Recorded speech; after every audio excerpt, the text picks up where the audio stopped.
Nós te exaltamos, ó Jesus. Nós glorificamos o teu santo e poderoso nome, por aquilo que o Senhor é na nossa vida, no nosso coração. Amém, amados. Boa noite, paz seja convosco, você que chegou aí durante essa transmissão. Nós vamos passar para o ministério da palavra nesse momento. E eu oro a Deus para que você possa absorver o máximo de informações, em nome de Jesus. Amém? Amados, se eu puder dar um tema para essa palavra de hoje, o tema é palavras que matam a fé. Palavras que matam a fé. Vou tentar ser o mais breve possível, né? Vou tentar ser rápido, como o pastor que já tem muito mais experiência, já é direto, já é mais engajado no ministério, mas eu vou tentar ser o mais rápido e o mais breve possível. Se você puder, abra sua Bíblia no livro de Marcos, no capítulo 5. Eu estou lendo aqui na Nova Versão Transformadora da Bíblia. A maioria dos versículos que eu vou fazer leitura tem essa versão, ok? Palavras que matam a fé. Se você se lembrar, puxar na sua memória, todas as vezes que eu venho trazer a palavra, o pastor me convida para trazer uma palavra, eu tenho que trazer uma frase ou uma palavra bem curta que marca, que vai fazer você lembrar. E a frase é justamente essa: a palavra pode matar a fé, ok? Quando eu falo palavra, eu estou dizendo palavras que saem da minha boca, da sua boca, da boca de quem está do seu lado, não a palavra de Deus. A palavra de Deus, ela só traz vida, ok? Ela só traz conquistas, vitória, experiência, intimidade. A palavra de Deus só traz coisa boa. Você já deve ter aberto sua Bíblia em Marcos capítulo 5. Nós vamos ler do versículo 22 ao 24. E depois a gente vai pular para o 35, tá bom? Então chegou um dos líderes da sinagoga local, chamado Jairo. Quando viu Jesus, prostrou-se aos pés dele e suplicou-lhe repetidas vezes: minha filhinha está morrendo. Por favor, venha e ponha as mãos sobre ela, cure-a para que ela viva. E Jesus foi com ele e todo o povo o seguia, apertando-se ao redor. Vamos lá para o versículo 35. Enquanto Jesus ainda falava com a mulher, chegaram mensageiros da casa de Jairo, o líder da sinagoga, e lhe disseram: a sua filha morreu. Para que continuar incomodando o mestre? Jesus, porém, ouviu essas palavras e disse a Jairo: não tenha medo, apenas creia. Amados, a nossa leitura é essa. Jesus, ele estava vindo de um vilarejo onde ele foi expulso do vilarejo, vamos falar assim, porque eles estavam curando endemoniados. Jesus estava curando endemoniados, e o povo pediu para que ele fosse embora. Ele entrou no barco com seus discípulos e ele foi para outra margem do rio e chegou nessa cidade. A Bíblia nos ensina que Jairo era um governante, um dos líderes da sinagoga. Jairo, ele não era religioso, ele não era um doutor da lei, ele não era um fariseu, um copista. Jairo, ele era um governante da sinagoga. O que isso quer dizer? Naqueles tempos antigos, as pessoas que trabalhavam na obra do Senhor, elas só trabalhavam na obra. Quem cuidava da manutenção da sinagoga, quem cuidava da manutenção da casa de Deus, eram os governantes. Então Jairo, ele era um governante da sinagoga. Ele cuidava da comida, ele cuidava da decoração, ele cuidava da limpeza. Ele tinha pessoas que eram lideradas por ele. Ele era direcionado a ser governante da sinagoga. Ele tinha algumas pessoas que eram direcionadas por ele para o serviço também da sinagoga, ok? Vamos lá, o versículo diz assim, ó: quando viu Jesus, ou seja, Jairo, ele estava aonde Jesus estava chegando. Quando ele ficou sabendo que Jesus vinha para aqueles lados, imediatamente ele foi até o encontro de Jesus. E a Bíblia diz assim, ó: e prostrou-se aos seus pés e repetia-lhe diversas vezes: minha filha está morrendo, por favor, venha, imponha as mãos sobre ela e cure-a. Isso demonstra para mim e para você que Jairo já conhecia Jesus, de ouvir falar. Por quê? Porque ele já sabia como Jesus curava as pessoas. Ele já sabia que Jesus colocava as mãos sobre ela. Ele já sabia que Jesus tinha ressuscitado pessoas. Ele já conhecia os milagres que Jesus estava fazendo.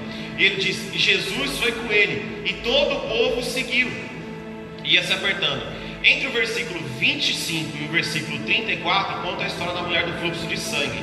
Não é o nosso foco nessa noite. A gente está focado aqui, no versículo 36, aonde os servos de Jairo, os mensageiros da sinagoga, chegaram para ele, na casa de Jairo, e disseram para ele: a sua filha morreu. Amado, pensa assim comigo, Jairo saiu da casa dele, foi até o encontro de Jesus. Por quê? Porque ele tinha fé. Porque ele cria no coração dele que se Jesus fosse com ele até a casa dele e colocasse as mãos e orasse pela filha dela, ela seria curada. Note que o versículo 24, no final do versículo 22, entre o 22 e 24, a versão 23, diz assim, para que impõe as mãos sobre ela, cure-a para que ela viva. Cure-a para que ela viva. Ou seja, a enfermidade da menina era uma enfermidade de morte. E aí, quando essas pessoas chegaram para Jairo e disseram isso: a sua filha está morta, não incomode mais o mestre. Imediatamente, Jesus não disse mais nada. Ele simplesmente olhou para Jairo e disse: não tenha medo, creia somente. Eu vou falar um pouco sobre a fé. Eu vou falar um pouco com vocês sobre a fé, porque a fé é o que nos leva, a fé é o que nos leva a ter uma vida com Deus. A fé é o que nos leva a ter uma vida com Jesus, um relacionamento íntimo com a palavra. Amados, o que é a fé? O que é a fé? Hebreus 11:1. Lembrando que eu estou lendo na nova versão transformadora. A fé mostra a realidade daquilo que esperamos. Ela nos dá convicção das coisas que não vemos. Outra versão diz: ora, a fé é o firme fundamento das coisas que não se veem, mas que se esperam. A fé, ela não é material, ela é espiritual. A fé, ela tem três etapas para a fé.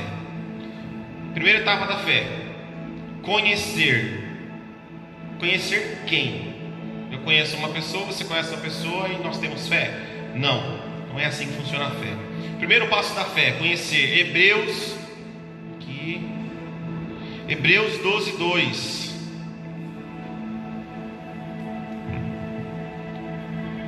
Vamos lá, Hebreus 12:2.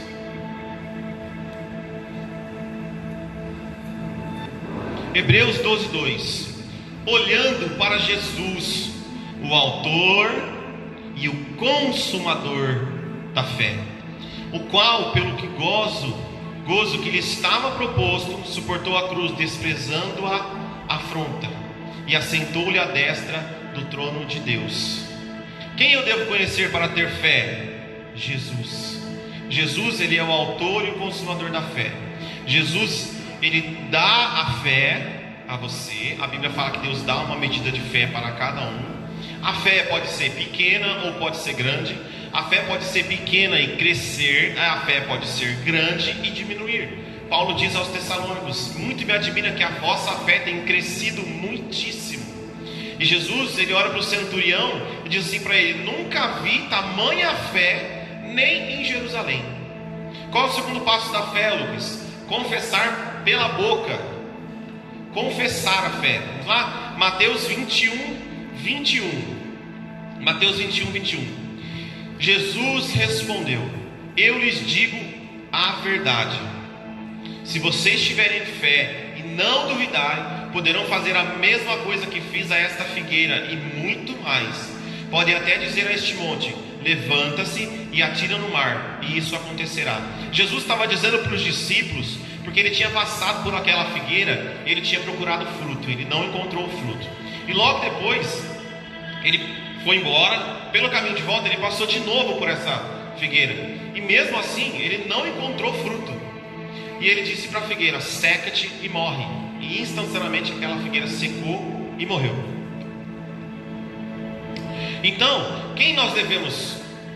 Você conhece o autor da sua fé, amém?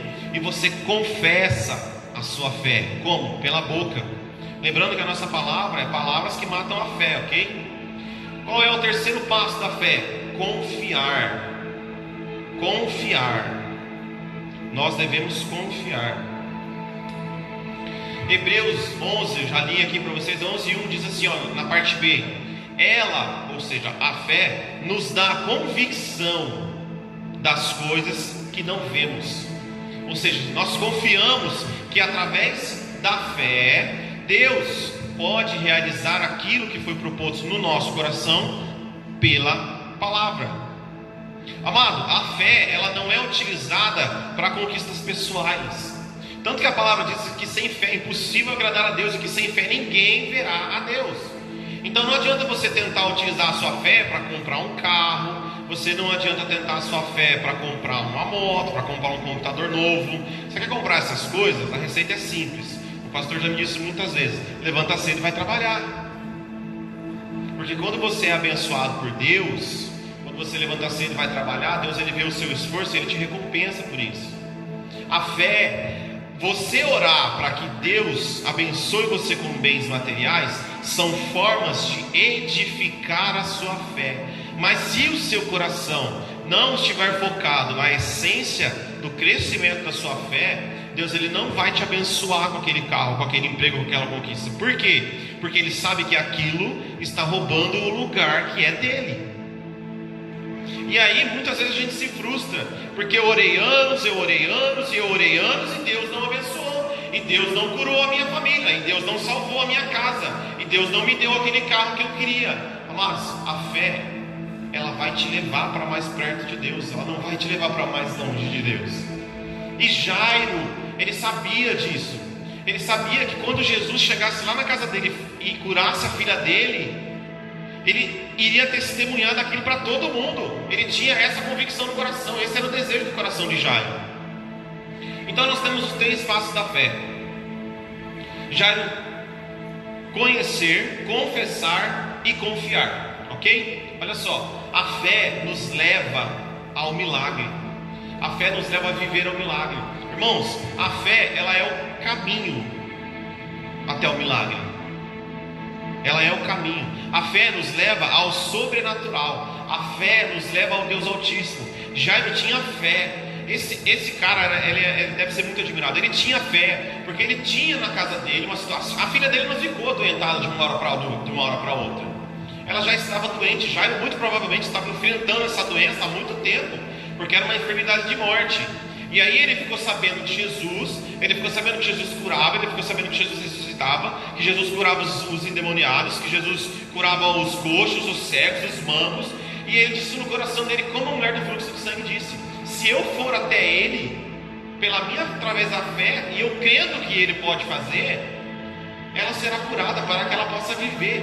E eu vou contar isso para todo mundo. Eu vou aumentar a fama desse cara, porque ele está me abençoando, e eu vou abençoar ele. Eu vou contar dele para todo mundo, porque todo mundo tem que servir esse cara que eu vou servir também. Jesus é o foco da sua fé. Ele é o autor e consumador. Jairo conhecia a forma como Jesus curava. Eu já disse isso para você: para que vá e coloque as mãos sobre ela e ela for curada. Jairo conhecia isso. Em Marcos no capítulo 5, versículo 35, chegam as más notícias. Olha lá, ó. Enquanto Jesus ainda falava com a mulher, chegaram mensageiros à casa de Jairo, líder da sinagoga, e lhe disseram: a sua filha morreu. O que ele mais temia, amados, o que Jairo mais temia no coração dele, tinha acabado de acontecer. Você se lembra da passagem de Pedro, quando ele está começando a andar sobre as águas? Ele dá um passo, ele dá 2 passos, de repente a Bíblia diz que um vento muito forte bate sobre ele, e ele sente medo, e ele começa a afundar. A sua filha morreu. Aquilo deve ter produzido um terror tão grande na vida de Jairo naquele momento, mas deve ter produzido um desânimo tão grande nele naquele momento. Mas Jesus conhece o meu e o seu coração. Jesus olhou para Jairo e disse assim: olha, não tenha medo, porque Jesus sabia que o medo poderia tirar a fé de Jairo. E como eu e você adquirimos o medo? Como eu e você podemos perder a fé? Através das palavras que nós ouvimos, através daquilo que você ouve pelo amigo, através daquilo que você ouve pelo conhecido, pelo parente. Talvez muitos de vocês tenham ouvido na sua infância: você não presta, você não vale nada. Quando você começa um projeto, você não vai chegar lá, você não vai conseguir. E isso é um projeto que foi colocado no seu coração por Deus. Esse é um projeto que você vai salvar muitas almas para Jesus. Você vai ajudar o reino do céu a ser povoado. Mas as más notícias chegam e elas provocam medo em você. Ah, meus amados, como a palavra tem poder. Como a palavra tem poder. Jesus sabia qual era a necessidade de Jairo. No mesmo instante, quando Jairo recebe essa notícia terrível, atormentador, Jesus olha para ele. E eu fico imaginando a cena. Jesus deve ter apontado o dedo assim para ele e falado assim: ó, não tenha medo, não tenha medo, tenha fé, creia, porque eu estou junto com você. Nós vamos lá e nós vamos resolver esse problema. Não tenha medo. Não permita que essa palavra que foi lançada sobre você, não permita que essa palavra que entrou no seu coração, e muito provavelmente deve ter começado a descer para o coração, para desanimar Jairo, para fazer Jairo abaixar a cabeça e ir derrotado para sua casa. Ele talvez tivesse começado a pensar no velório da menina, tivesse começado a pensar no esquife, que é um caixão, tivesse começado a pensar na família dele, porque Lucas retrata que era a filha única de Jairo. Eu tenho uma filha, uma só. Gente, eu posso falar para vocês de todo o meu coração: aquela menina é a alegria da casa. Onde ela chega, ela é a alegria da casa. Lá na casa do meu sogro, quando ela chega, todo mundo sai correndo para abraçar ela. Chegou, ele não chegou, ele não chegou. Não, eu não estou dizendo para você que se você tiver 2 ou 3 ou 4 filhos, eles não serão a alegria da casa. Os filhos são as bênçãos de Deus para a nossa vida. Quem tem um filho só sabe muito bem do que eu estou falando. Sabe muito bem do que eu estou falando. E você que tem 2 ou 3 ou 4, quando você tinha só um, você também sabe do que eu estou falando. Imagina a dor que Jairo estava sentindo ali naquele momento. Mas ao lado dele estava o autor e o consumador da fé, que disse para ele: não tenha medo. Não tenha medo. Amados, qual é a forma que essa notícia chegou para Jairo? Qual é a forma que hoje eu e você sentimos o medo e deixamos a nossa fé morrer? Através de um pequeno membro do seu corpo. Se você puder abrir comigo no livro de Tiago, no capítulo 3. Tiago, no capítulo 3.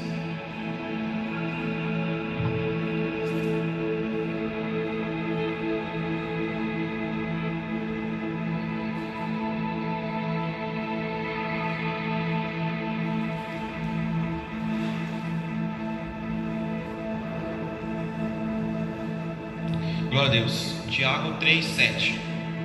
O ser humano, vamos ver do 7 em diante. O ser humano consegue domar toda a espécie de animal, de ave, de réptil, peixe, mas ninguém consegue dominar a língua. Ela é incontrolável e perversa, cheia de veneno mortífero. Às vezes louva nosso Senhor Deus e Pai, e às vezes amaldiçoa aqueles que Deus criou à sua imagem. E assim, bênção e maldição saem da mesma boca. Meus irmãos, isso não está correto? Acaso da mesma fonte pode jorrar água doce e amarga? Pode a figueira produzir azeitonas e a videira produzir figos? Da mesma forma, não pode se tirar água doce de uma fonte salgada. Amados, vamos refletir um pouco a respeito disso. Eu quero refletir junto com você a respeito disso.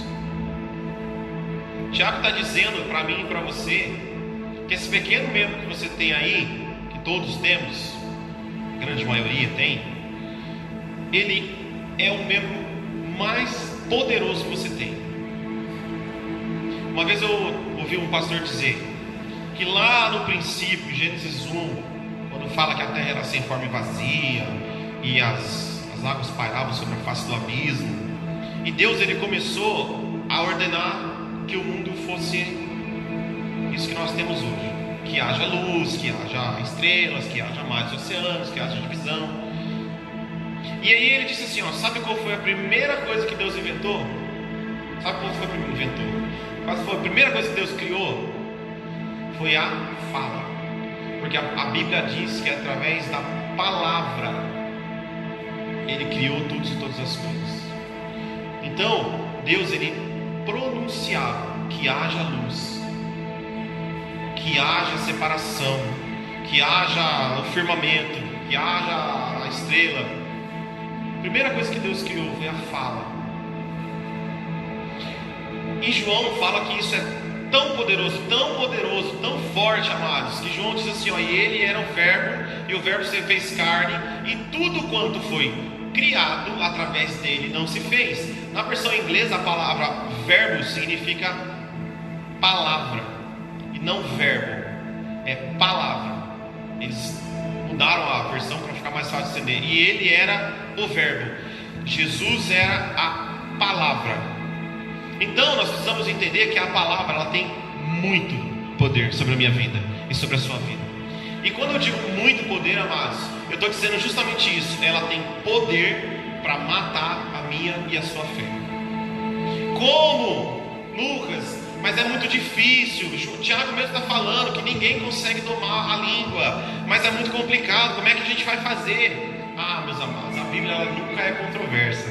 Se você puder, abre comigo aí, ó, em Mateus 12:34. Rapidinho, Mateus 12:34.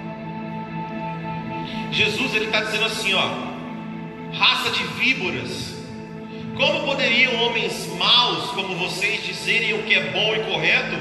Porque a boca fala do que o coração está cheio. Amados, se houver amargura no seu coração, se houver rancor no seu coração, se houver medo no seu coração, se houver desespero no seu coração, se só houver tristeza no seu coração, você infelizmente vai lançar sobre as pessoas que talvez você ame palavras de morte. Palavras de morte. Para você, essas palavras elas podem soar de uma forma natural, porque talvez você viva dessa forma. Mas para quem tem a fé em Cristo, essas palavras elas são como palavras de morte. Note que quando aquelas pessoas chegaram até Jairo, ela disse, ó, a sua filha morreu, não adianta mais ficar incomodando Jesus. Aquilo para eles era normal. Aquilo para eles não fazia diferença. Eles eram servos. Eles não eram da família. Imagina o desespero da mulher de Jairo em casa, quando ela manda essas pessoas dizerem para ele que a menina tinha morrido. Mas para Jairo aquilo produz uma coisa muito forte no coração. Aquelas palavras estavam matando a fé de Jairo. Mateus 15:18. Mateus 15:18.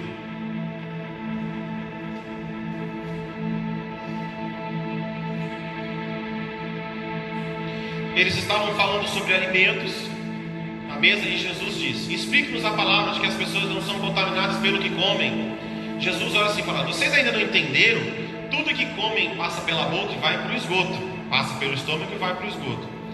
Mas a palavra que vem do coração, isso é a que contamina. Vou repetir, 15:18. Mas a palavra que vem do coração é essa que os contamina. Ok?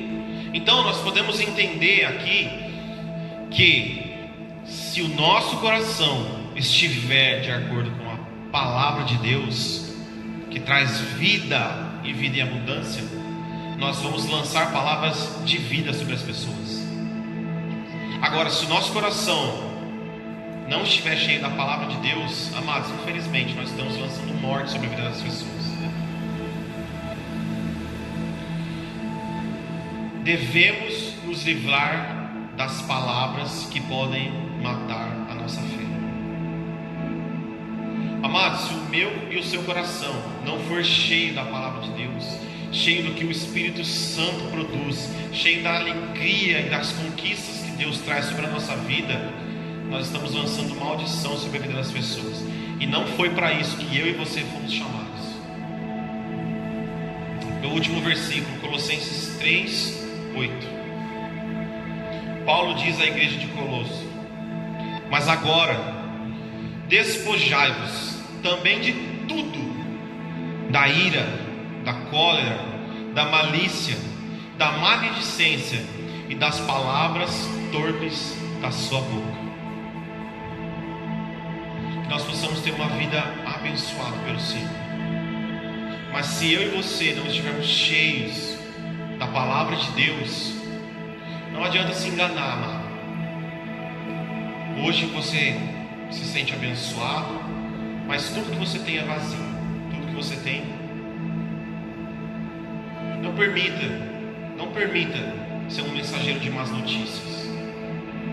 Não se permita ser um mensageiro de más notícias. Não se permita ser aqueles servos como da casa de Jairo. Seja como Jesus, que imediatamente disse para ele: não tenha medo, apenas creia. Se você puder, aí feche os seus olhos onde você está. Eu quero ter um momento de oração breve com você.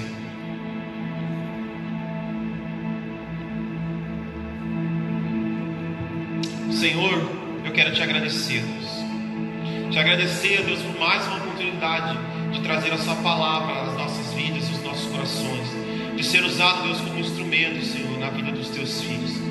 Deus, eu quero pedir que o Senhor possa abençoar essa palavra que foi lançada.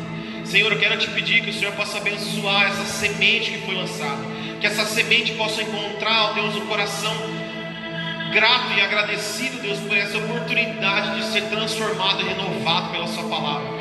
Que essa semente possa encontrar um solo fértil no nosso coração. Se não, Deus, se o Senhor não vivificar essa palavra, se o seu Espírito Santo não vivificar essa palavra dentro de nós, serão apenas palavras torpes, palavras em vão, palavras que vão ser sufocadas pelos espinhos, palavras, ó Deus, que as aves do céu virão e comerão, Deus, como diz a sua palavra. Mas Deus, produz no nosso coração fé e intimidade com a sua palavra, para que sejamos mensageiros da bondade e da sua misericórdia. Em nome de Jesus, eu te louvo e te agradeço, Senhor. Amém, Jesus.